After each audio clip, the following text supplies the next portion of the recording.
So, when I talk about forgiveness, what comes to mind? Saying sorry. Giving mercy to someone. Anyone else? Giving mercy to God. Not exactly God, right? But God can give mercy to us. Right? God can give, because when we say sorry, we usually say sorry to God. God doesn't say sorry to us, right? Anyone else? Perfect. Okay, so Johnny, sorry.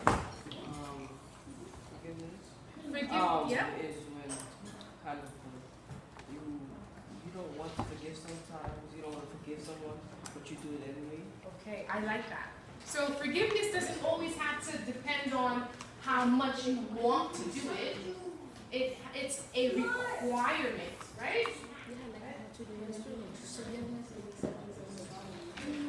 Forgiveness is also accepting someone's apology. So everyone was talking about them forgiving others, or telling someone you're sorry, but it's also when someone else tells you they're sorry, you also have to accept it. So forgiveness is a two-way street, right? It's two ways.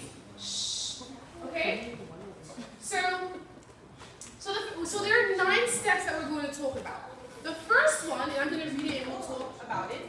So number 1 is to know. Shh. Mimi.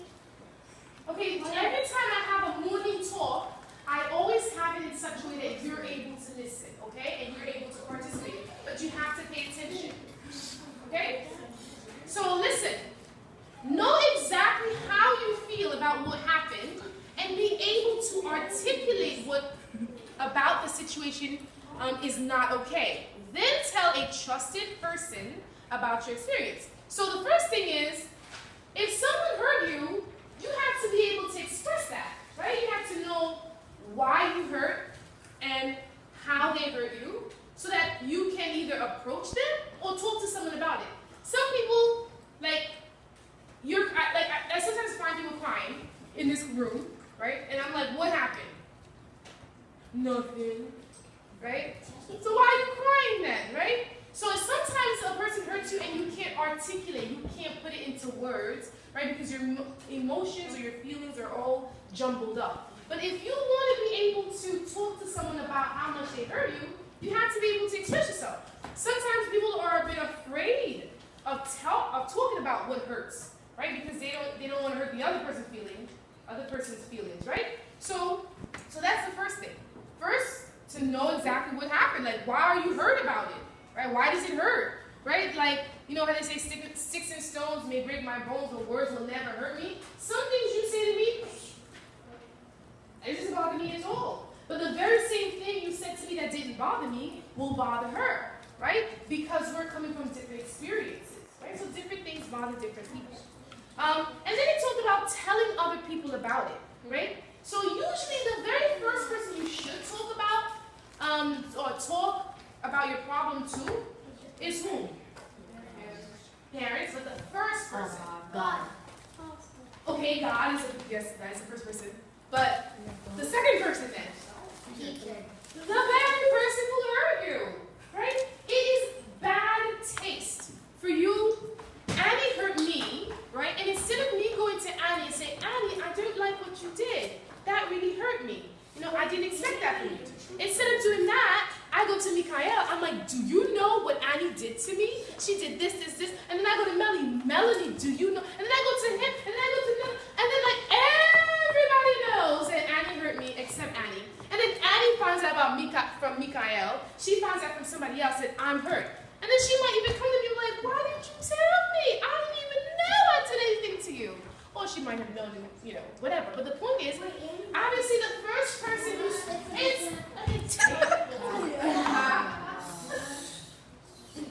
so the first person you speak to obviously is God, right? So that he can help you come to terms and understand and articulate. And the second person is the actual person who hurt you. The second thing is, make a commitment to yourself to do what you have to do to feel better. Forgiveness is for you and not for anyone else. So sometimes, you know, a person hurts you and you keep a grudge and it eats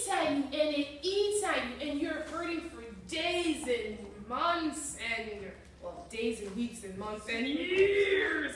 Some people keep a grudge for like 20 years over something someone did to them, right? So when you forgive someone, it's not really about the person, but it's about you, because the amount of time you keep that hurt inside, it just, you're always going to be bothered, you're always going to be sad, it's always going to be on your mind, you're always going to be angry, right? Go ahead. Okay. So how many people has had someone hurt them? Everybody, right? Someone did something to you that you had to forgive them for. How long? Like, how many people keep grudges? What does it mean to keep a grudge? Me too. What does it mean to keep a grudge? I don't know. Okay, so why are you asking her? Go ahead. A grudge is when someone did something to you a long time ago and you keep it inside of you. Exactly. So Mimi, since you did not know what a grudge is, now he just told you. He said a grudge is when someone hurt you, they did something badly to you that you didn't like. They did it, like, let's say yesterday or today, and then you keep and hold on to the pain and the hurt and the feeling that you feel for days and days, and you never let go of it, right? So, and weeks and weeks and months and even years, like you never forgive that person, right? So some people do it until they die, and that's a horrible thing. And here's a story, true story, right? So there's, in our faith, in our Seventh-day Adventist faith, there were two brothers, right? They're called the Kellogg's brothers. Some of you were eating their cereal this morning. So there are two brothers who loved each other very much, right? And they are Seventh-day Adventists, and they decided to start a company to make cereals because one of them was a doctor, right? And he wanted to make healthy food for people to be, well and to eat good food so that they can stay healthy. So he developed this way of making the cereal, but as he was making it, it wasn't really the right kind of way. He tried this, he tried that, but finally he discovered a way to make cornflakes, right? And so it was consistent and it was able to stand. So now he had this wonderful breakfast that people could eat, and they were healthy, and it was a wonderful thing. Excuse me, this is on 5%. It's okay. Okay. Once it dies, it dies. Okay. So, right. And so then now, after a time, when he was doing his doctor thing, people were doing well, whatever, his other brother comes to live with him, or maybe he was still with him, I don't know. I don't remember all the logistics. Anyway, the brother was like, do you realize how much money you can make from this? And he was like, but I don't want to make money out of it. I just want to do it for God and for the health, of other people. So then the other brother was like, come on, you can do this and you can do that. And so the first brother was like, I don't want to. So the brother who was like business oriented, he was like, let me help you in some ways, right? So then, the brother who invented it, he's like, okay, you can help me. So he was helping him, and then at some point, let me finish the story, at some point he was like, we can not only just make the cornflakes, but we can make other kinds of cereals. Colored cereals, sugared cereal, like all these varieties, and people will just flood our business and we'll be rich! Because he's a businessman, right? The other one was a doctor, and he's a businessman. But the doctor was like, I don't want all of that. I just want to keep my little business for God. Anyway, my health message, since I'm a doctor, I don't want people to eat sugared cereal. I don't want them to have colored cereal. I want them to have the regular cornflakes, right? Everybody has had cornflakes? Yeah. You have, if you want it sweet, you have to put sugar in it, right? It's not sweetened, right? Anyway, or frosted flakes. It's not frosted flakes. Anyway, I'm not done. So then the other was like, you know what? Forget you. I want to make money, and I'm going to take, because he had a say in how the cornflakes, formed this consistency. So it was like kind of part of his business too. So then they broke apart, and then the doctor went off and did his thing, and then he went off and did his thing. So like all the cereals that we have today comes from the businessman brother, right? So anyway, because of that, they split up. They weren't like enemies, but they were upset with each other, right? So they were upset with each other for years and years. And once they split, one went to Florida and the other one was somewhere else, whatever, right? So for years and years, they never spoke. They're not alive still. They never spoke. And then when the brother who was the doctor, he got ill and he became sick, he wrote a letter to the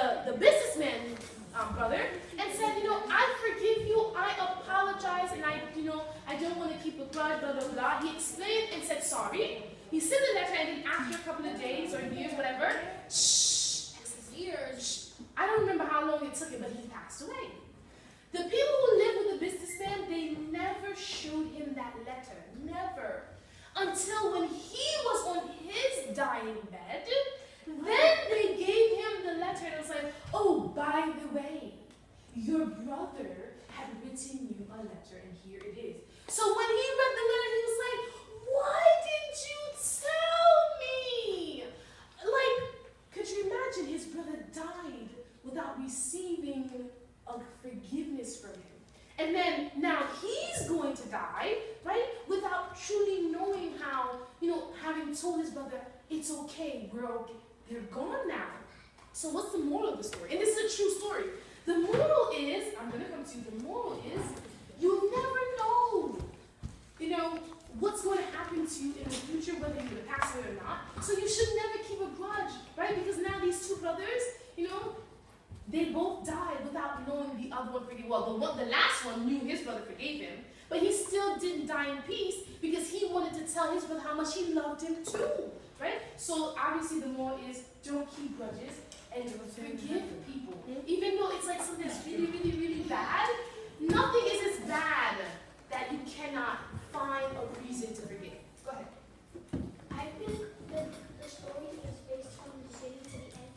Is that one brother wanted to make food for other people, but the business brother just wanted money because back in the days, not a lot of people had money.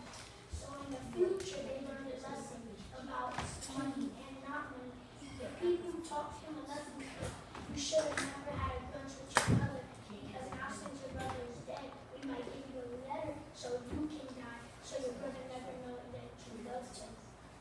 I'm not sure. I understand what you're saying. That's a very good point, right? I think God, sometimes he punishes us. He lets us suffer the consequences of our actions. It's not always that he punishes us, right? Sometimes our actions have punishments in and of itself, right? But I'm not sure if the people did it purposefully. I think they were worried that, because sometimes when you hear of bad news, it affects you so much that you could lose your life. Like people get like so shocked or surprised or startled, they drop on the spot, right? So if he was already sick, they probably didn't want to give him the news that his brother had died, right? Or they might have known that it would have upset him, and they didn't want to be the cause, right? Because they're employees. So if they upset him, they fire them. So there could be many reasons why they didn't give him the letter. But I think that's a good example or a good justification that you just gave. Okay? Okay, so let's move on. So not to keep a grudge because it can turn against you. The third one is forgiveness does not necessarily mean reconciliation with the person that hurt you or condoning their action.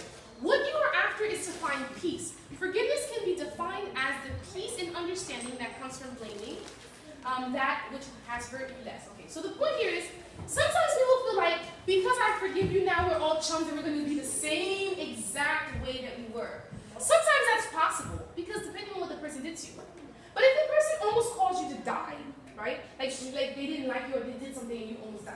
It's going to be hard for you to become friends with that person again and because you might still think maybe they're trying to kill me again or whatever. I don't know. I always go extreme. But the point is, all because you forgive someone doesn't always mean that you have to go and do the exact same things you did with the person in the past. Because you might be worried they might do it to you again. But what it does mean is that you're willing not to hurt the person. You yourself will not be hurting still from what the person did to you, right? And it means also, what else did it say? That you will have peace. You have peace that, I have nothing against you. Whatever you do is up to you, and I'm okay with the situation, right? So that's what it means. So it doesn't always mean that you go back the same way you were. Obviously, it would be nice if you can, right? Then it says, get the right perspective on what is happening. Recognize what your primary distress is coming from, where it's coming from, the hurt feelings, thoughts and physical upsets you are suffering now. Not what offended you or hurt you.